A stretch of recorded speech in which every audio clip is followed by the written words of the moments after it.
ಎಲ್ಲರಿಗೂ welcome back to the Nisha Guttan channel. ಇವತ್ತು ಆಲೂ ಪರೋಟ ಮಾಡ್ತಿದ್ದೀನಿ.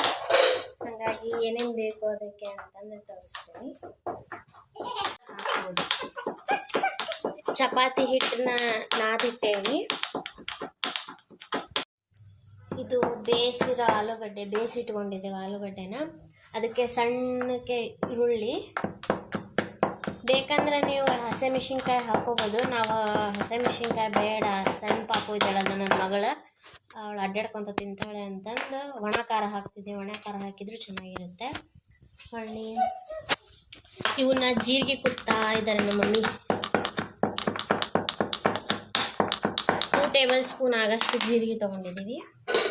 ನೀವು ಎಷ್ಟು ಕ್ವಾಂಟಿಟಿ ಮಾಡ್ತೀರಿ ಅದ್ರ ಮೇಲೆ ತೊಗೋಬೋದು. ನೀವು ಜೀರಿಗೆ ಪುಡಿ ಮಾಡಿ ಹಾಕಿದ್ದೀವಿ. ಇದೀಗ ಗರಂ ಮಸಾಲ,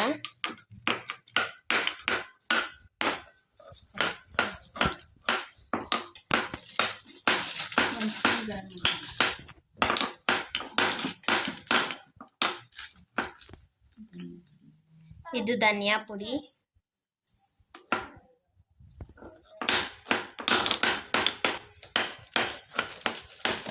ಇಲ್ಲಿ ನನ್ನ ಮಗಳು ಕೆಲಸ ಮಾಡ್ತಾ ಇದ್ದಾಳೆ, ಕುಟ್ಟೋದು ಹಾಕೋದು.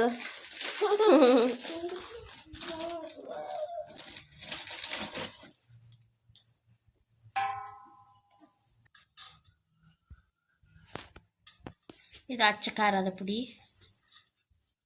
ನಿಮಗೆ ಟೇಸ್ಟಿಗೆ ಎಷ್ಟು ಬೇಕೋ ಅಷ್ಟು ನೀವು ಹಾಕೋಬೋದು. ಖಾರ ಜಾಸ್ತಿ ತಿಂತಾರೆ ಅಂದರೆ ನೀವು ಜಾಸ್ತಿ ಖಾರ ಹಾಕೋಬೋದು.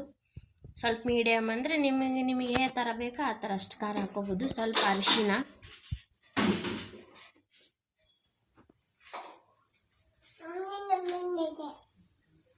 ಸ್ವಲ್ಪ ರುಚಿಗೆ ತಕ್ಕಷ್ಟು ಉಪ್ಪು,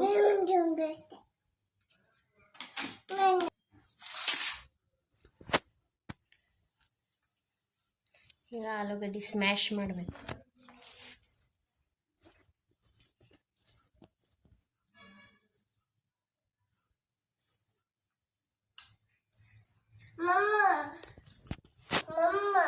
ಏನು ಮಾಡ್ತೈತಮ್ಮ ಅಮ್ಮ ಏನು ಮಾಡ್ತೈತಿ? ಹಂಗೆ ತಿಂತೀಯ ಪರೋಟನ?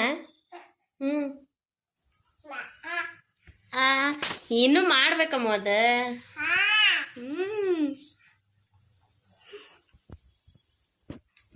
ಇವರೇ ನಮ್ಮ ಮಮ್ಮಿ ಮಾಡ್ತಾ ಇದ್ದಾರೆ.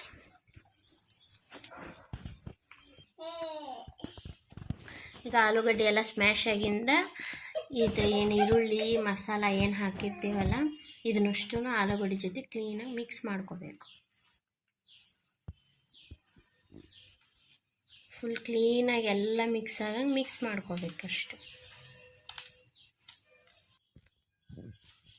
ಕ್ಲೀನಾಗಿ ಈ ಥರ ಎಲ್ಲ ಮಿಕ್ಸ್ ಮಾಡ್ಕೋಬೇಕು. ಅಂದರೆ ಚಪಾತಿ ಮಾಡಬೇಕಾದ್ರೆ ಸ್ವಲ್ಪ ಸಾಫ್ಟ್ನೆಸ್ ಬರುತ್ತೆ ಕ್ಲೀನಾಗಿ ಮಿಕ್ಸ್ ಆದರೆ. ಹೊಳ್ಳಿ ಈರುಳ್ಳಿ ಮಾತ್ರ ಫುಲ್ ಸಣ್ಣಕ್ಕೆ ಹೆಚ್ಚಬೇಕು, ಅಂದರೆ ಒಂಥರ ಟೇಸ್ಟ್ ಚೆನ್ನಾಗಿದೆ. ಸ್ವಲ್ಪ ದೊಡ್ಡಕ್ಕಾದರೆ ಉದ್ದ ಬೇಕಾದ್ರೆ ಚೆನ್ನಾಗಿ ಅನಿಸಲ್ಲ, ಅದು ಟೇಸ್ಟ್ ಕೊಡಲ್ಲ. ಫುಲ್ ಸಣ್ಣ ಕಟ್ ಮಾಡ್ಕೋಬೇಕು ಈರುಳ್ಳಿನ. ಆಮೇಲೆ ಫುಲ್ ಎಲ್ಲ ಈ ಥರ ಕ್ಲೀನಾಗಿ ಕಲಿಸ್ಬೇಕು.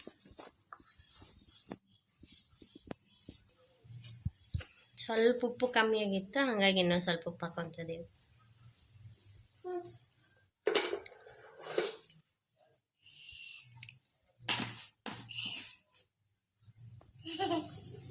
ಇನ್ನೊಮ್ಮೆ ಕ್ಲೀನಾಗಿ ಮಿಕ್ಸ್ ಮಾಡ್ಕೊಳ್ಬೇಕು. ನಮಗಿದೆ ಎಷ್ಟು ಕ್ವಾಂಟಿಟಿ ಬೇಕು ಅಷ್ಟು ಕ್ವಾಂಟಿಟಿಯಲ್ಲಿ ಉಂಡೆ ಮಾಡಿಟ್ಟು ನೀವು ಬೇಕಾದ್ರೆ ಹಾಗೆ ಮಾಡ್ಕೊಳ್ಬೇಕಾದ್ರೆ ಹಾಗೇನೆ ಇಟ್ಕೋಬೋದು ಸ್ಟಫ್ ಮಾಡೋಕ್ಕೆ. ಬಟ್ ಸ್ವಲ್ಪ ಈಸಿ ಆಗಲಿ ಅಂತಂದು ಮುಂಚೆನೇ ಹಿಂಗೆ ಬಾಲ್ಸ್ ಮಾಡಿಡ್ತಿದ್ದಾರೆ.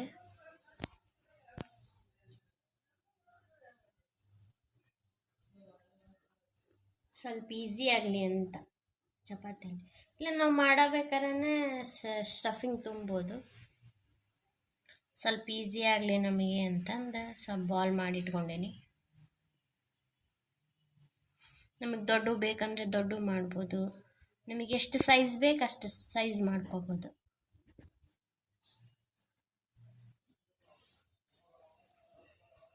ಫಸ್ಟು ಉಂಡೆ ಮಾಡಿ ಇಟ್ಕೊಂಡೇನೆ.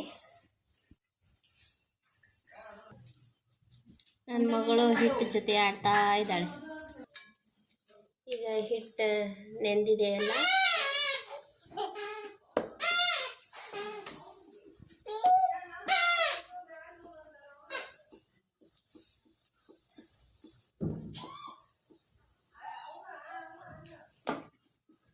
ಈಗ ನಮಗೆ ಎಷ್ಟು ಪ್ರಮಾಣ ಬೇಕು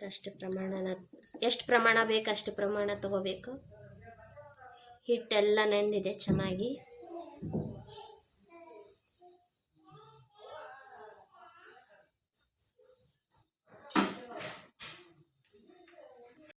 ಜೋಳದ ಹಿಟ್ಟು ತಗೊಂಡಿದ್ದೀವಿ, ರೊಟ್ಟಿ ಮಾಡ್ತಾರಲ್ಲ ಅದು ಹಿಟ್ಟು.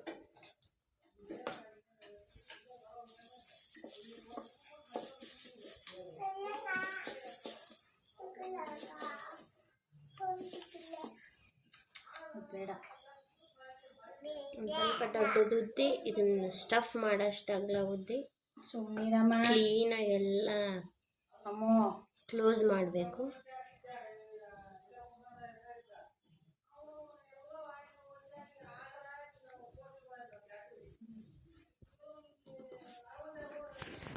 ಕ್ಲೀನಾಗೆಲ್ಲ ಕ್ಲೋಸ್ ಮಾಡಿಂದೆ ಸ್ವಲ್ಪ ಹಿಟ್ಟಲ್ಲಿ ಎದ್ದಿ ಕ್ಲೀನಾಗಿ ರೌಂಡಾಗಿ ಲಟ್ಟಿಸ್ಬೇಕು.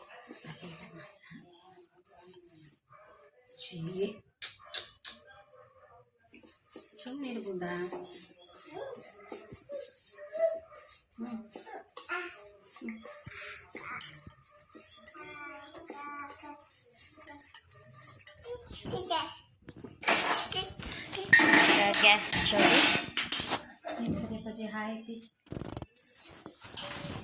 ಈಗ ಇದಕ್ಕೆ ಹಂಚಿಗೆ ನಾವು ಎಣ್ಣೆ ಹಚ್ಚಿದ್ದೇವೆ, ಅಂದರೆ ಕ್ಲೀನಾಗಿ ಹಿಡ್ಕೋಬಾರ್ದು ಅಂತ. ಹಂಚು ಹಿಡ್ಕೊಳಂಗಿಲ್ಲ ಮತ್ತು ಸ್ಮೂತಾಗಿ ಹೇಳ್ತವೆ ಅಂತ ಸ್ವಲ್ಪ ಎಣ್ಣೆ ಹಚ್ಚಿದ್ದೇವೆ.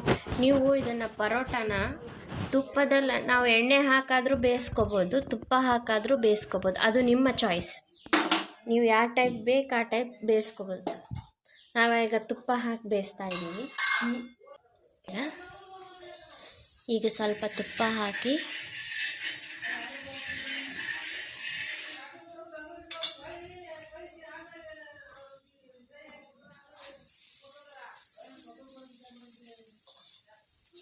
ಪರೋಟ ಹಾಕಿ ಮೇಲೆ ಇನ್ನೂ ಸ್ವಲ್ಪ ತುಪ್ಪ ಹಚ್ತೇವೆ. ನೀವಿಲ್ಲಿ ತುಪ್ಪ ಬೇಡ ಅಂದರೆ ಎಣ್ಣೆನಾರ ಯೂಸ್ ಮಾಡ್ಬೋದು. ತುಪ್ಪದಲ್ಲಿ ಸ್ವಲ್ಪ ಫ್ಲೇವರ್ ಚೆನ್ನಾಗಿರುತ್ತೆ ಪರೋಟಾದ, ಹಾಗಾಗಿ ತುಪ್ಪ ಹಾಕ್ತಿದ್ದೀವಿ ನಾವು.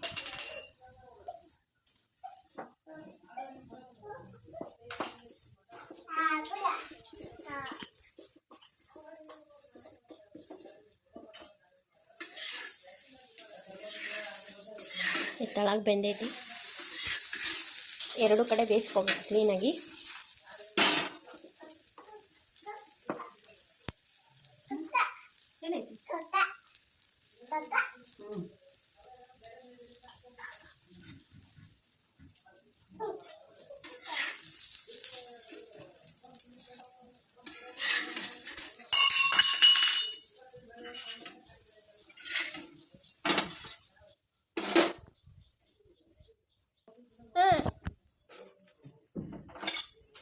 ಈಗ ಆಯಿತು, ಇಷ್ಟೇ ಆಲೂ ಪರೋಟ ಮಾಡೋದು. ಇದನ್ನು ಈ ಥರ ಪ್ಲೇಟಿಗೆ ಹಾಕಿ ಸರ್ವ್ ಮಾಡಿದರೆ ಮುಗಿಯಿತು. ಇದಕ್ಕೆ ಮೇಲೆ ನಿಮಗೆ ಇದ್ರ ಜೊತೆ ಏನು ಬೇಕಂದರೆ ಮೊಸರು ಹಚ್ಕೊತಾರೆ, ಅದು ನನಗೆ ಇಷ್ಟ ಆಗಲ್ಲ ಮೊಸರು, ಹಾಗಾಗಿ ತುಪ್ಪ ಹಚ್ಕೊತಾರೆ. ಈ ಥರ ಬಿಸಿ ಬಿಸಿ ಪರೋಟ ತುಪ್ಪ ಇದ್ದರೆ ಚೆನ್ನಾಗಿರುತ್ತೆ. ಇಷ್ಟೇ, ಇದನ್ನು ಸರ್ವ್ ಮಾಡಿದರೆ ಮುಗಿಯಿತು. ಇಷ್ಟೇ ಆಲೂ ಪರೋಟ. ಇನ್ನು ಯಾರೆಲ್ಲ ನಮ್ಮ ಚಾನಲನ್ನು ಸಬ್ಸ್ಕ್ರೈಬ್ ಮಾಡಿಲ್ಲ ಪ್ಲೀಸ್ ಸಬ್ಸ್ಕ್ರೈಬ್ ಮಾಡ್ಕೊಳ್ಳಿ. Thank you.